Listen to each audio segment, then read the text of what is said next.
이번 이야기는 싫어. 나홀로 숨바꼭질을 하지 마세요.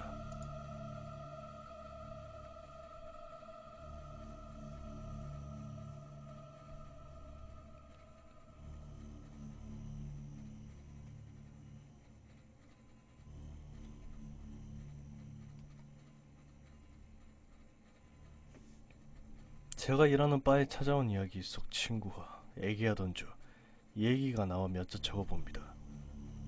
지라는 이니셜의 그 친구, 유난히 귀신을 자주 보던 친구로 이 친구가 겪은 이야기가 무척이나 파란만장합니다. 그중 한창 유행하던 나홀로 숨바꼭질에 대한 이야기예요. 시작하겠습니다. 현재 20살의 건장한 청년입니다. 때는 작년 이맘때쯤 19살의 한여름이었죠. 20대 중반의 얼굴을 너무도 일찍 가져버린 저와 제 친구는 바를 자주 다녔습니다. 그게 인연이 되어 방학 동안 의정부에서 바텐더로 일하는 중이었고요.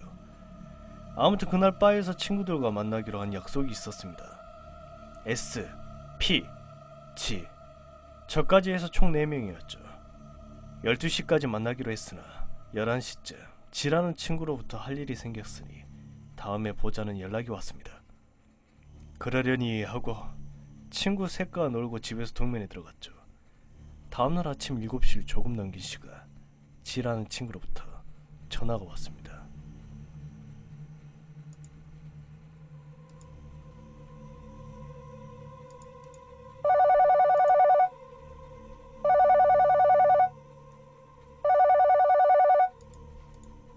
짜증을 내며 받은 전화에 친구가 중랑천으로 와달라고 하더군요.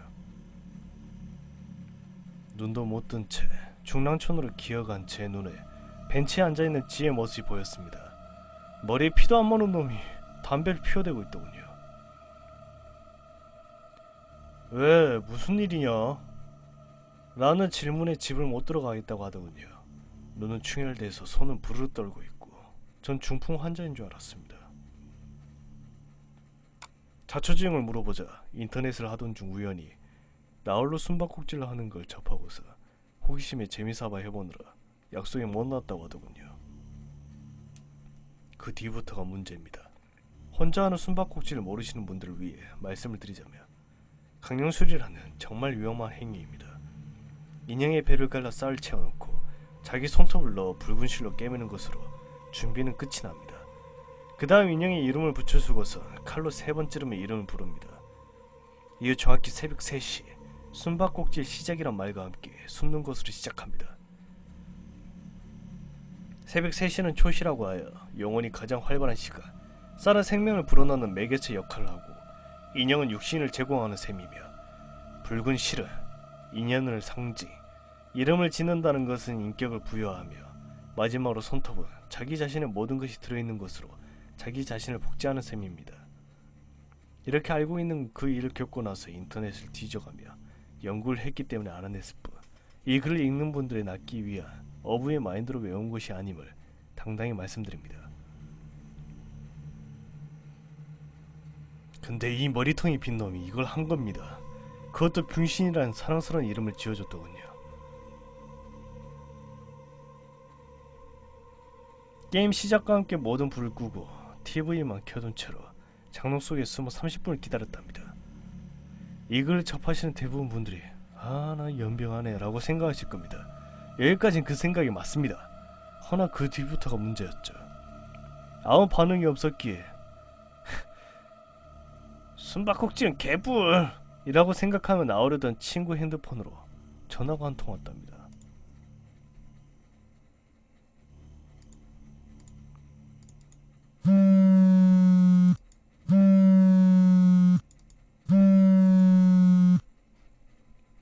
정말 앰비언 같지만 핸드폰 번호는 자기 번호였다고 받자마자 끊기더랍니다. 기록은 저도 확인했기에 아무런 대꾸도 할 수 없었고 소름까지 끼치더군요. 제 모든 걸 걸고 말할 수 있습니다. 그 이후부터 TV 소리가 저 혼자 올라갔다 낮아지기를 반복하며 저 혼자 채널에 돌아가기 시작하더랍니다.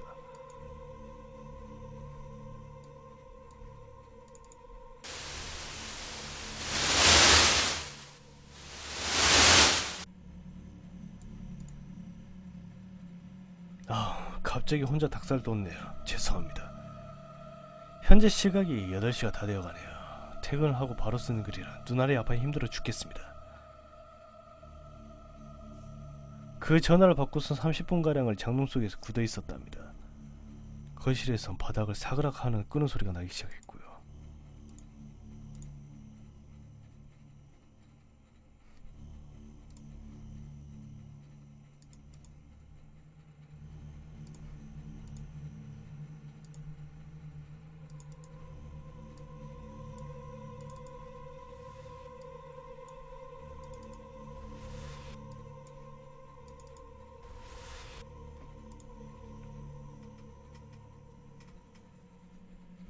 똥줄에 타기 시작했을 겁니다. 더는 못 버티겠다는 생각에 게임을 끝내려는 생각으로 화장실 선반 위 인형을 불로 태웠다고 하더군요.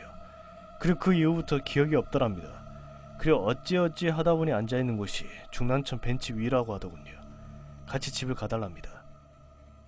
전 왜 이런 일에 날 부르는 건가 하는 생각을 가지고 거지 짱돌 찌끄레기 같은 놈의 친구놈을 따라 귀신은 개뿔 남자 새끼가 라고 센 척을 하며 떨리는 다리를 감추기 위해 뒤떨어져 따라갔습니다. 친구의 집은 빌라 3층, 햇볕이 잘 통하는 집이 그날은 유난히 어둡더군요.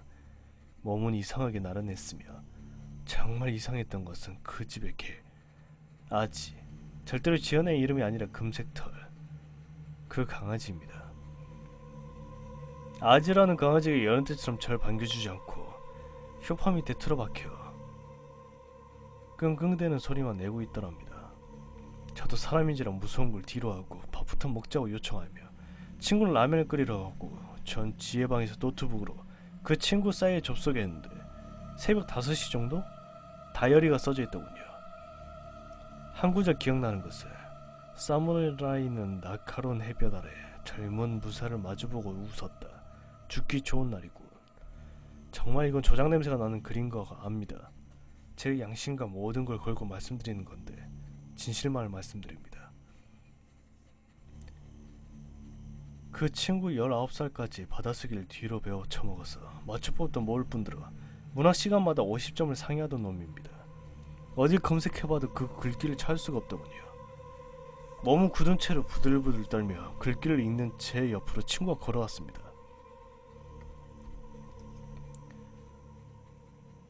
야, 라면 다 됐냐? 라는 질문에 에? 무슨 라면? 이라는 답이 오더군요. 자기가 라면 끓인다고 물까지 올리고서 아무것도 기억 못하고 있던 겁니다.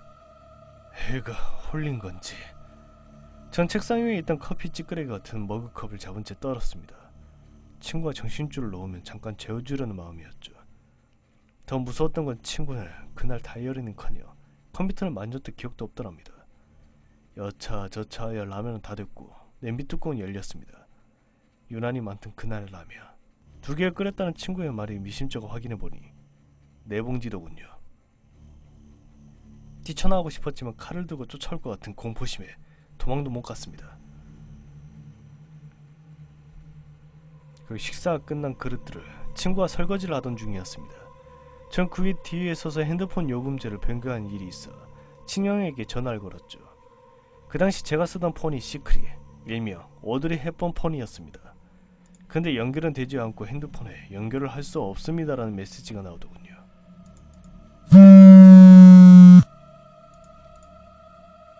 그 폰을 2년간 쓰면서 그날이 그 메시지를 본 처음이자 마지막 날로 남았습니다. 저장된 이들 중 20명이 가까이 되는 이들에게 전화를 걸어 그 메시지만이 보였고 뭔가 이상한 느낌에 뒤를 쳐다본 저는 그 자리에서 굳었습니다. 베란다에서 흐끄무리한 물체가 휙 하고 지나가더군요.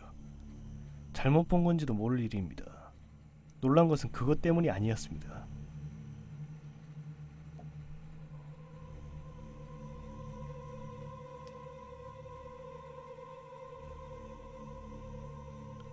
야, 베란다에서 뭐 본 것 같은데.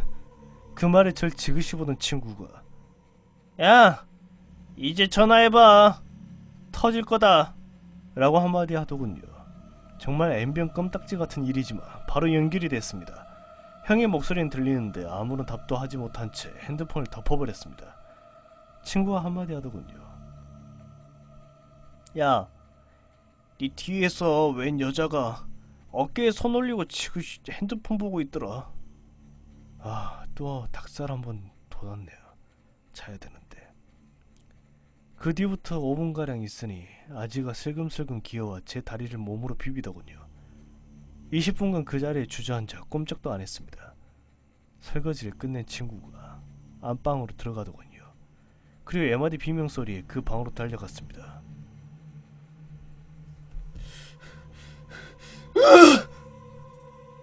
숨바꼭질을 시작할 때 인형을 3번 찔렀던 면도칼과 그 칼날에 난도질돼 친구 사진이 있었습니다.